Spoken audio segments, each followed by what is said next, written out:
Do you usually have big goals for the year but tend not to be able to accomplish them? Or are you struggling to find motivation in order to pursue the goals that you have? Welcome to Steady Improvement, the place where you level up your sales skills and achieve your sales goals. In today's episode, we're going to talk about how you can achieve your goals and some important foundations that you need to set up for you to be able to crush them. Our promise is that after you have listened to this episode, you are going to increase the likelihood of achieving your goals a lot. So, you want to crush your goals for the year? Where do you start? From our experience, it's important to know why you want to accomplish the goals that you have set for yourself. If the reason and why you have is vague, then the chances of you stopping when things is getting tough is going to be so much higher. So instead of maybe having an why such as, I want to have more money in the bank, which for some might be okay, try to have a more powerful why such as, I want to die with nothing left to give. To us, that seems a lot more powerful and is rooted to our core. There are no rights and wrongs as long as the why comes from deep within yourself and is not shallow. Ask yourself, what is the reason I wake up in the morning? Why do I really want to achieve this goal? Don't stress to find it, let yourself take the time and reflect on it, and you will feel in the gut when you have found the right one. So, except for just having a strong why, you also want to focus your attention on the right things.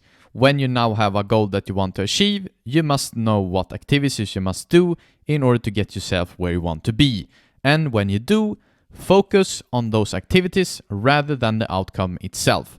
If you want to sell more than anyone else at your firm, start with meeting a lot more customers than others. If you want to get more leads than anyone else at your firm, focus on reaching out to more people than anyone else in different kinds of ways.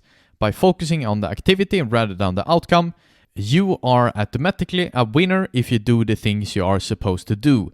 Don't care about the outcome, evaluate after 3 to 6 months, and crank up the numbers if you aren't getting yourself closer to the goals that you have set up for yourself.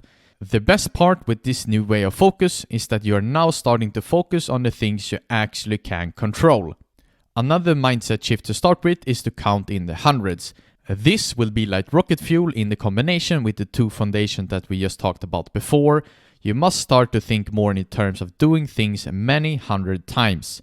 From our experience, a lot of people tend to give up way too early when they're starting something new or when they don't see immediate rewards in the pursuit of the goals that they have. Let's say that you are new at work, filled with energy to become a great salesperson at your new firm, but after 1 to 2 months, that energy is gone because you let yourself down mentally by comparing yourself with the others that have worked for 5+ years. You might think, why can't I sell as much as others? And the simple answer is, you haven't done as many reps as your colleagues. The best salesperson at your firm might have encountered 100,000 customers over the years, and you have maybe met 100. Big difference. Therefore, you must start looking at how many inputs they have done in order to get the outcome they now have. One last pro tip for achieving your goals is to focus your attention on what matters. As soon as we start to focus our attention only on the goals that we want to achieve, magic happens.